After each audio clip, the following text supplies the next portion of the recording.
আমরা মুসলমানরা আল্লাহর কাছে বলি, হে আল্লাহ, তুমি আমার আত্মাকে নূরান্বিত করো, আমার আত্মায় তোমার কি, তোমার হেদায়েত ঢেলে দাও, বা আমাকে হেদায়েত প্রাপ্ত করো এবং আমার অন্তরকে নূরান্বিত করো, বলি না আমরা বলি।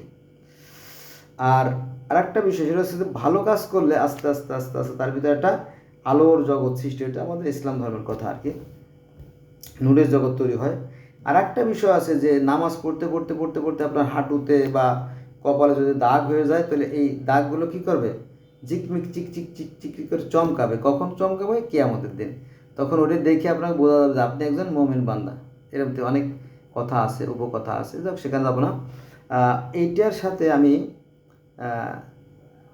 বেদের যে সম্পৃক্ততা, যে মিল, সেটা আমি বের করে দেবো। সেটা হচ্ছে যে জ্যোতির সাথে মিলিত হয়ে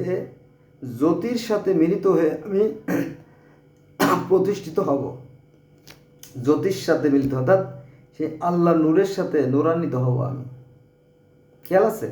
পবিত্র কুরআন শরীফের সূরা নূরের 35 আয়াতে বলা হয়েছে আল্লাহ হচ্ছে আকাশ এবং পৃথিবীর জ্যোতি। আর এই বেদেও সেই একই কথা বলা হয়েছে, তিনি হচ্ছেন জ্যোতিরূপ। ঈশ্বর হলো জ্যোতিরূপ। তাহলে জ্যোতির সাথে মিলিত হয়ে আমি প্রতিষ্ঠিত হব, এটা আছে যজুর্বেদের 7ম প্রপাঠকের 6ষ্ঠ অনুবাদ।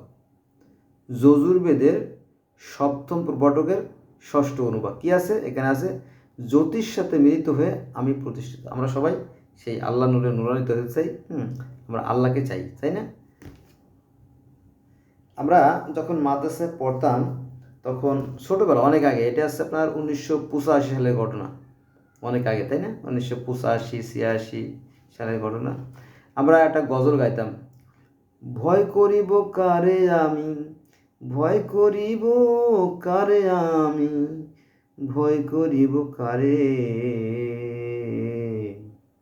যারে আমি ভয় করিব সে আমার অন্তরে। এটা আমরা গজল। এই গজলটা আবার যে লেখছে সে আবার কোরআন থেকেই লেখছে, যে আল্লাহ থাকেন মানুষের কলবের ভিতরে, আল্লাহ থাকেন মানুষের সাহারা চাইতে নিকটে। হ্যাঁ, আল্লাহ যদি মনে করো যে 2 ব্যক্তি উপস্থিত, তার তৃতীয় জিনিস আল্লাহ উপস্থিত আছে। যদি 3 ব্যক্তি উপস্থিত থাকে মনে করবো চতুর্থ জিনিস আল্লাহ উপস্থিত আছে। যদি 4 ব্যক্তি উপস্থিত থাকে মনে করবো পঞ্চম জিনিস আল্লাহ উপস্থিত আছে। এ কথা কোরআনের কথা, অর্থাৎ তিনি সর্বত্রই হাজির নারী যা আছে। বোঝা গেছে বিষয়টা? এইটা আর কি। তো সবাই চায় সেই পরমাত্মার সাথে মিলিত হতে, সেই কথাই বলা হয়েছে আর কি। তবে সবচেয়ে বড় যে কথাটা সেটা হচ্ছে যে কোরআনেও আসছে জ্যোতি, আল্লাহর রূপ জ্যোতিময়, আর এখানে বেদেও আসছে আল্লাহর রূপ জ্যোতিময়।